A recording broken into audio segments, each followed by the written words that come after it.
ಬಾಬಾ ಸಾಹೇಬ್ ಅಂಬೇಡ್ಕರ್ ಅವರ ಪ್ರತಿಮೆಯನ್ನ ಇವತ್ತು ಉದ್ಘಾಟನೆಯನ್ನ ಮಾಡಿ, ಅದಕ್ಕಿಂತ ಮೊದಲು ಮಹಾಭಾರತವನ್ನ ಬರೆದಂತ ವಾಲ್ಮೀಕಿಯವರ ಪ್ರತಿಮೆಗೆ ಮಾಲಾರ್ಪಣೆಯನ್ನ ಮಾಡಿದ್ದೇವೆ.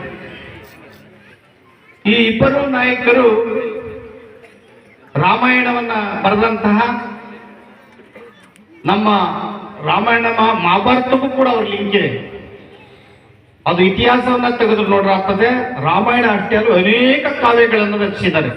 ಅದನ್ನ ಹೇಳಕ್ಕೆ ಸಾಧ್ಯ ಆಗಲ್ಲ.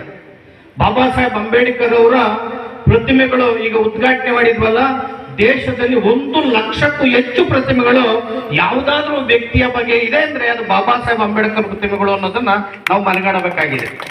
ಹಾಗೆಯೇ 100 ವಿಶ್ವವಿದ್ಯಾನಿಲಯಗಳಲ್ಲಿ ಬಾಬಾ ಸಾಹೇಬ್ ಅಂಬೇಡ್ಕರ್ ಅವ್ರ ಬಗ್ಗೆ ಸಂಶೋಧನೆಗಳು ನಡೀತಾ ಇದೆ.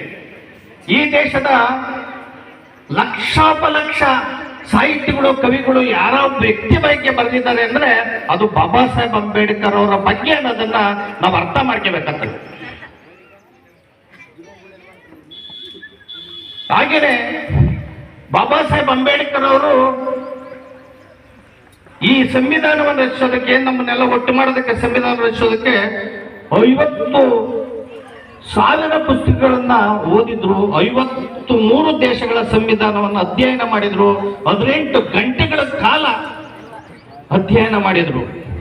ಹಾಗೆ ಸಂವಿಧಾನ ರಚಿಸೋದಕ್ಕೆ 20,000 ಪುಟಗಳ ಪುಟ್ನೋಟನ್ನ ಬರೆದಿಟ್ಟಿದ್ದ ಮಹಾನ್ ವ್ಯಕ್ತಿ ಯಾರಾದ್ರೂ ಇದ್ರೆ ಅಂದ್ರೆ ಅದು ಬಾಬಾ ಸಾಹೇಬ್ ಅಂಬೇಡ್ಕರ್. ಕಾನ್ಸ್ಟಿಟ್ಯೂಯೆಂಟ್ ಅಸೆಂಬ್ಲಿನಲ್ಲಿ ಎಂಪಿಗಳು ಕೇಳಲಾದ ಪ್ರಶ್ನೆಗಳಿಗೆ 27,000 ಪುಟಗಳನ್ನ ಉತ್ತರಗಳನ್ನ ಕೊಟ್ಟರು ಬಾಬಾ ಸಾಹೇಬ್ ಅಂಬೇಡ್ಕರ್ ಅವರು. 11 ಸಂಪುಟಗಳ ಉತ್ತರಗಳಿದೆ. ಇದನ್ನ ನಾವು ಯೋಚನೆ ಮಾಡಬೇಕಾಗಿದೆ, ಅವ್ರ ಪರಿಶ್ರಮ ಎಷ್ಟುಂಟು ಅಂತ. ಆದರೆ ಸಂವಿಧಾನ ಯಾವ ರೀತಿಯ ಸಂವಿಧಾನ? 74 ವರ್ಷಗಳ ಹಿಂದೆ 1950 ಸಂವಿಧಾನ ಬರೋದಕ್ಕೆ ಮೊದಲು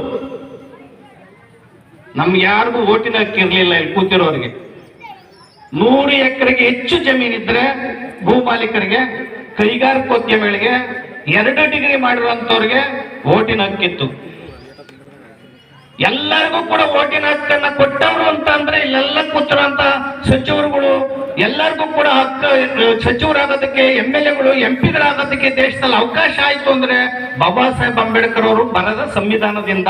ಅದು ಮೋದಿಜಿರವ್ರು ನಾನು ಪ್ರಧಾನಿ ಆಗಿದ್ದೀನಿ ಅಂದ್ರೆ ಅದು ಬಾಬಾ ಸಾಹೇಬ್ ಅಂಬೇಡ್ಕರ್ ಅವರಿಂದ ಕಾರಣ ಅಂತ ನಮ್ಮ ಸಿದ್ದರಾಮಯ್ಯ ಸರ್ ಹೇಳಿದ್ದಾರೆ, ಮೋದಿಜಿ ಅವರು ಹೇಳಿದ್ದಾರೆ, ಅನೇಕ ಮುಖಂಡರು ಹೇಳಿದ್ದಾರೆ.